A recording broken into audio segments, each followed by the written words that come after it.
नमो नमः आप सभी सदस्यों को मेरी तरफ से। तो आइए आज हम जानते हैं 16 दिनों के पितृ तर्पण में किस तिथि को किसका श्राद्ध करें। आइए जानें।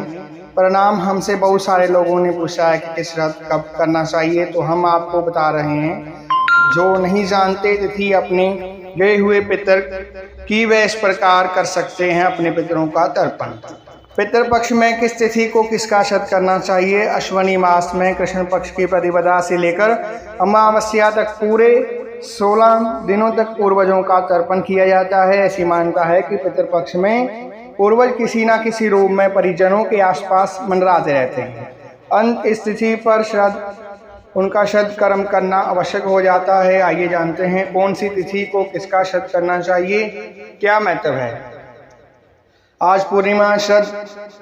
पूर्णिमा को मृत्यु प्राप्त जातक का श्राद्ध केवल भाद्रपद शुक्ल पूर्णिमा अथवा अश्विन कृष्ण अमावस्या को किया जाता है। इसके प्रदोषपदी पूर्णिमा भी कहा जाता है।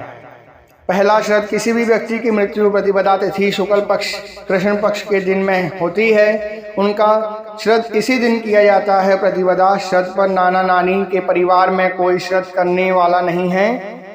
अगर नहीं हो और मृत्यु की तिथि ज्ञात ना हो तो उनका श्राद्ध प्रतिपदा में किया जाता है। दूसरा श्राद्ध में जिस भी व्यक्ति की मृत्यु द्वितीया तिथि में शुक्ल पक्ष कृष्ण पक्ष के दिन होती है, उनका श्राद्ध इस तिथि को किया जाता है। तीसरा श्राद्ध किसी भी व्यक्ति की मृत्यु तृतीया तिथि के दिन होती है, उनका श्राद्ध तृतीया में किया जाता है। इसे महावर्णी भी कहते हैं। चौथा श्राद्ध शुक्ल पक्ष दिनों में किसी भी चतुर्थी तिथि को जिस भी व्यक्ति की मृत्यु होती है, उनका श्राद्ध चतुर्थी तिथि के दिन किया जाता है। पंचमी श्राद्ध जिनकी मृत्यु अविवाहित तथा जिनका विवाह नहीं हुआ है, उनके लिए पंचमी तिथि का श्राद्ध किया जाता है। जे कुंवारों को समर्पित श्राद्ध है। छठा श्राद्ध षष्ठी तिथि पर जिस भी व्यक्ति की मृत्यु इस दिन होती है, उनका श्राद्ध इसी दिन किया जाता है। इसे षष्ठ श्राद्ध भी कहते हैं।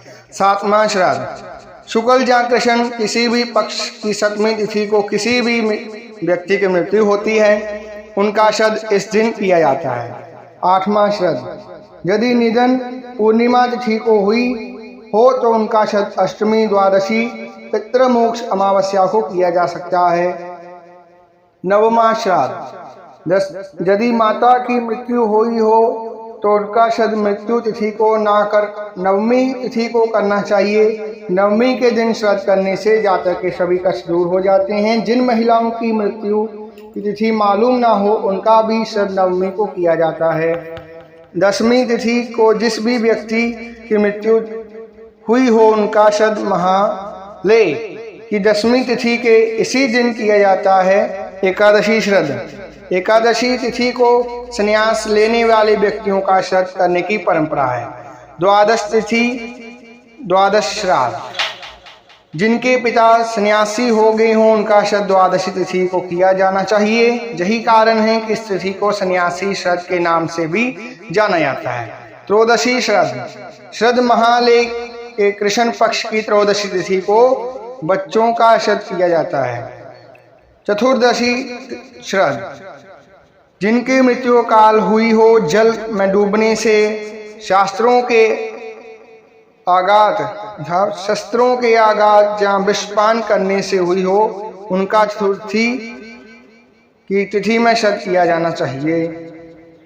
अमावस्या श्राद्ध सर्वपितृ अमावस्या पर ज्ञात आघात सभी पितरों का श्राद्ध करने की परंपरा है।